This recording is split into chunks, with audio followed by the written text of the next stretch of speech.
कमलनाथ जी हैं। और कमलनाथ जी अगर कीचड़ी उनको अच्छी लग रही है आरोपों की, तो मुझे कोई आपत्ति नहीं है। कौन लायक है कौन नालायक है ये तो जनता तय करती है। अब वो खुद सोचें कि लायक कौन है और नालायक कौन है। जो प्रदेश को एक भाव से देखे, जो गरीबों का सम्मान रखे, जो किसान के कल्याण की योजनाएं बनाए, जो बेटियों का उत्थान करे, जो प्रदेश का विकास करे, वो लायक है कि नालायक है ये फैसला जनता को करना है। लेकिन उनको जरूर जवाब देना चाहिए। 15 महीने उनकी सरकार ने क्या किया? ये बड़ी लायकी का काम था कि मध्य प्रदेश के वल्लभ भवन को दलालों का अड्डा बना दिया। ये लायकी है क्या कि पूरे प्रदेश के विकास को ठप्प कर दिया? ये लायकी है क्या कि पदों के वहां रेट लगते थे सरकारी? ये लायकी है क्या लूटने के लिए विभाग बांट लिए गए थे? और यह बात केवल शिवराज सिंह चौहान नहीं कह रहा। याद करें कमलनाथ जी, आपकी सरकार के वन मंत्री श्री उमंग सिंगार जी ने क्या कहा था? शराब माफिया कौन, रेत माफिया कौन? क्या सिंगार जी के बयान आपको याद नहीं है? क्या ये भी भूल गए कमलनाथ जी कि ग्वालियर चंबल संभाग से एक मंत्री जो आज नदी बचाने का नाटक कर रहे थे, वो जनता से कह रहे थे कि हमें माफ कर दो, हम रेत का अवैध खनन नहीं रोक पाए। किस बात को आप लायकी कहते हैं? क्या किसानों से झूठ बोलना लायकी है? क्या बेरोजगारों से छल करना लायकी है?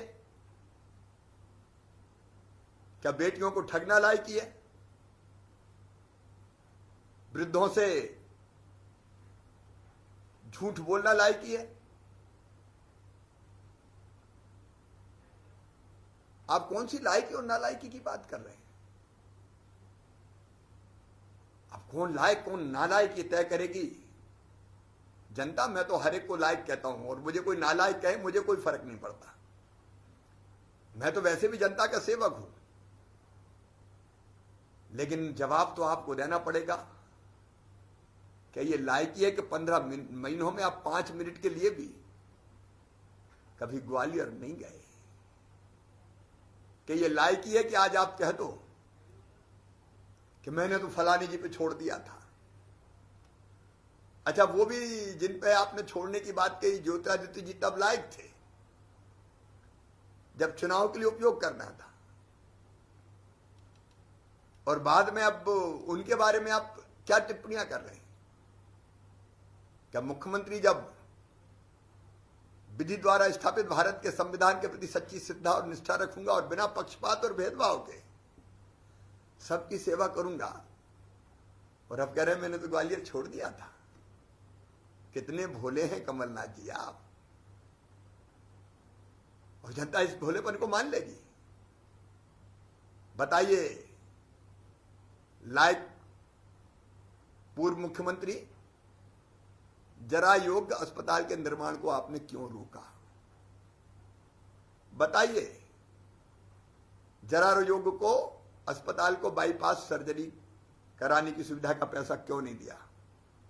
आपको बताना पड़ेगा। चंबल एक्सप्रेस वे के निर्माण को आपने ठंडे बस्ते में क्यों डाला? आपको बताना पड़ेगा।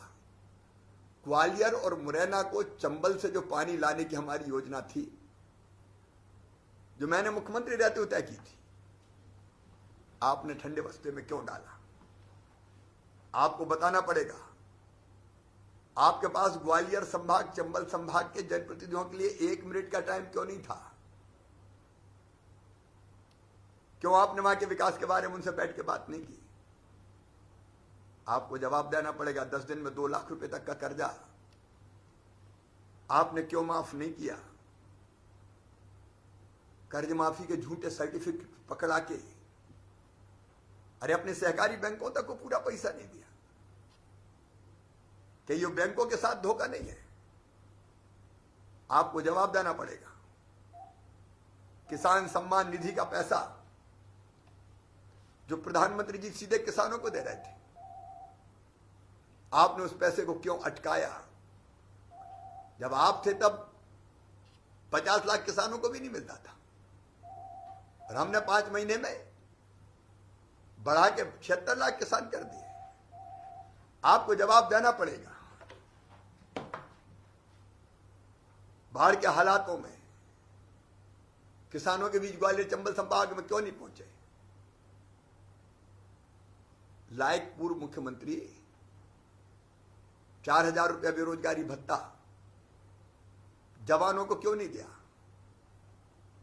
लायक उप मुख्यमंत्री बेटियों के कन्यादान के 51,000 किसने खा लिए, ये तो बताओ। संबल योजना क्यों बंद की, इसका जवाब देना पड़ेगा। गरीबों के अंतिम संस्कार के कफन के पैसे क्यों छीने, इसका जवाब देना पड़ेगा।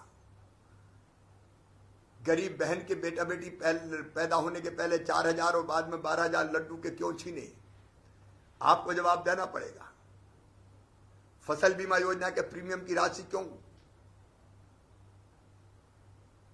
प्रीमियम की राशि आपने क्यों जमा नहीं की प्रदेश के हिस्से की, जिससे किसानों को 3100 करोड़ रुपया नहीं मिले? जवाब देना पड़ेगा। लाडली लक्ष्मी बेटियों की योजना को क्यों आपने ठंडे बस्ते में डाला? बुजुर्गों की तीर्थ दर्शन यात्रा को आपने क्यों रुकवाया? आवास योजना में और गरीबों को मकान मिल सकते थे, प्रधानमंत्री आवास योजना आपने राज्य अंश क्यों नहीं दिया? गरीबों की सहायता की योजनाएं बंद करके क्या गरीबों के साथ धोखा नहीं किया? आपकी लायकी की कितनी बातें हैं? जवाब के रूप में कहूं, मुझको नालायक कहने वाले पहले इन प्रश्नों का उत्तर दें।